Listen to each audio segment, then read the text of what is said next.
Hi everyone! Welcome to the Empath Arc. It's another love reading, timeless and general. Take what resonates lang po. Maybe some part of the reading makaresonate kayo, some part of it hindi. Tignan natin ngayon kung anong love connections, lessons in life, and guidance ang ating mababatid for this reading. Spirit guides, send me messages. Anong love connections ito, lessons in life, and guidance ang nais mong ipabatid. Mga aral at gabay sa buhay, pag-ibig, love connections, life guidance. Ang nice ninyong ipabatid.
The Magician, the Sun, Ace of Swords, Page of Wands, the Star,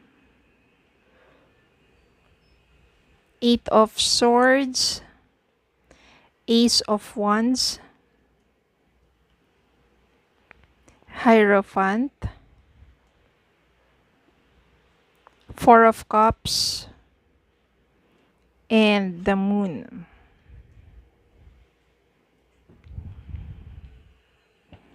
Maybe you're still manifesting for your person, Magician. You are manifesting for your person at very positive ka and very clear ang iyong mind that that person, maybe your husband or your wife, maybe married kayo, still has a fire and love with you. Start dito, very hopeful ka. Yung Eight of Swords dito, maaring hindi pa rin mawala sa isipan mo yung mga bagay na nangyari o nagawa sa iyo ng taong to. Pero willing ka to start over again, to reignite the passion. Kasi siya lang naman talaga. Iniisip mo siya.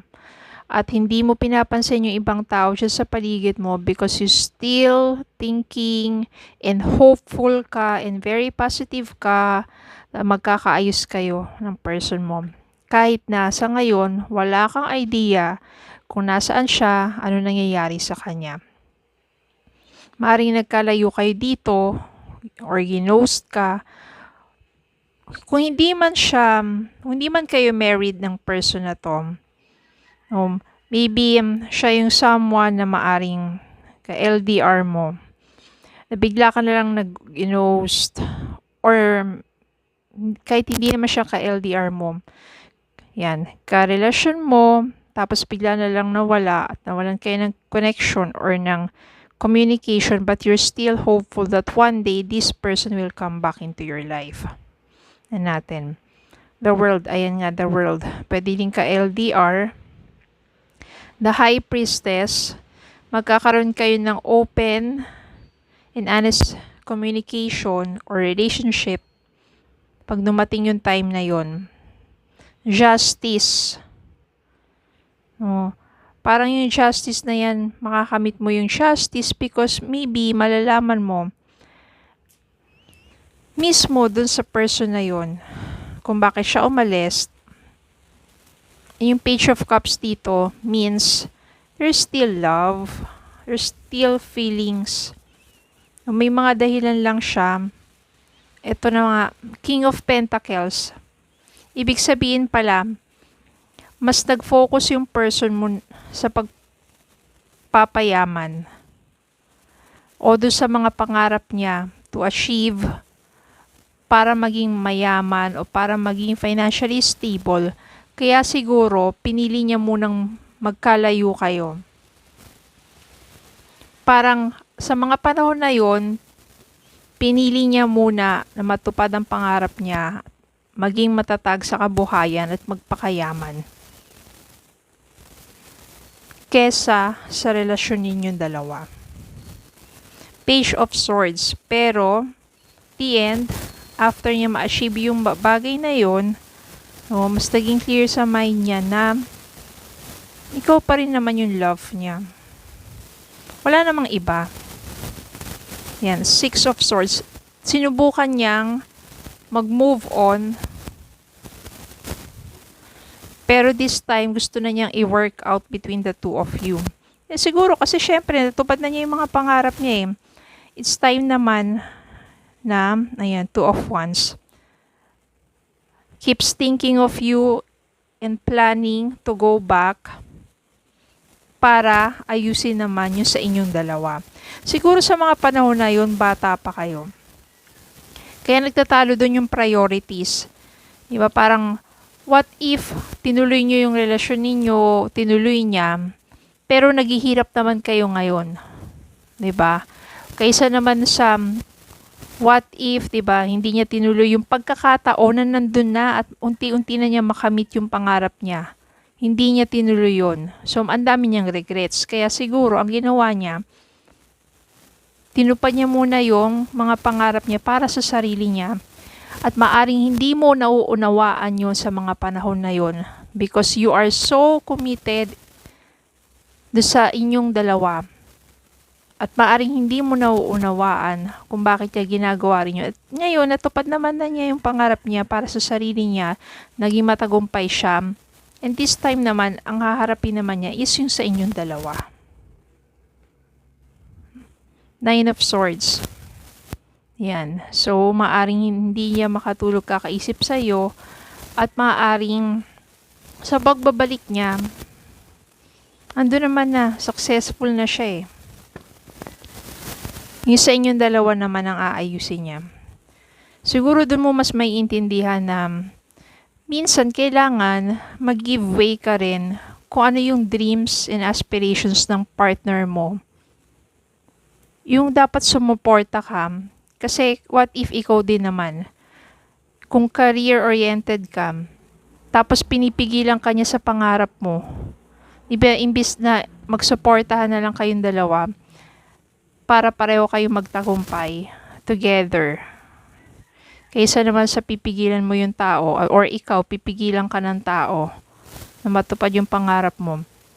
Tapos magkakalayo kayo na hindi kayo maayos. 'Di ba? Instead of supportahan na lang yung isa't isa. Yung iba kasi masyado silang, alam mo yung parang gusto nila nandiyan na sa tabi nila yung taong yun. Kaya kailangan, you have to understand and to support each other.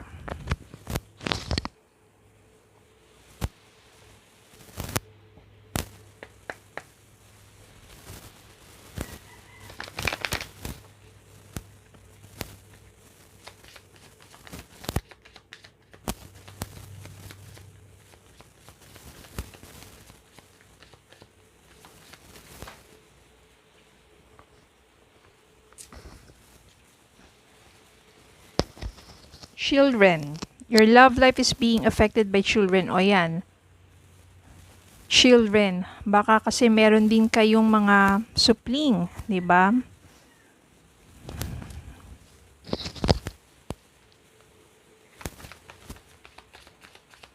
Especially when you are married, no?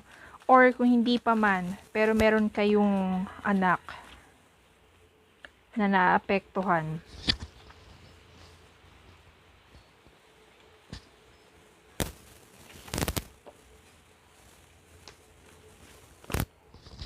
Codependency, addictions are affecting your romantic life. Maybe ito yung nangyari sa inyo. Codependent.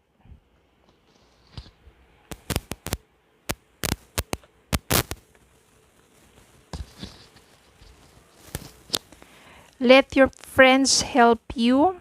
Ask for and accept support from others. Let your friends help you. Siguro yung mga friends nyo ang gagawa ng paraan para muli kayong magkausap ng taong ito at magkaayos.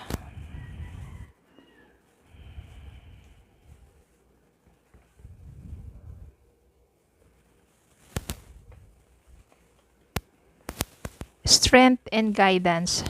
So maybe you just need guidance. Yung mga friends ninyo ang mag-guide din sa inyo. Siyempre, your prayers. Just always pray and ask guidance from up above. Okay? So, yun lang po. Maraming salamat po for watching. Please don't forget to like, share, comment, and subscribe. Follow me on Facebook and TikTok. Have a good day po and God bless.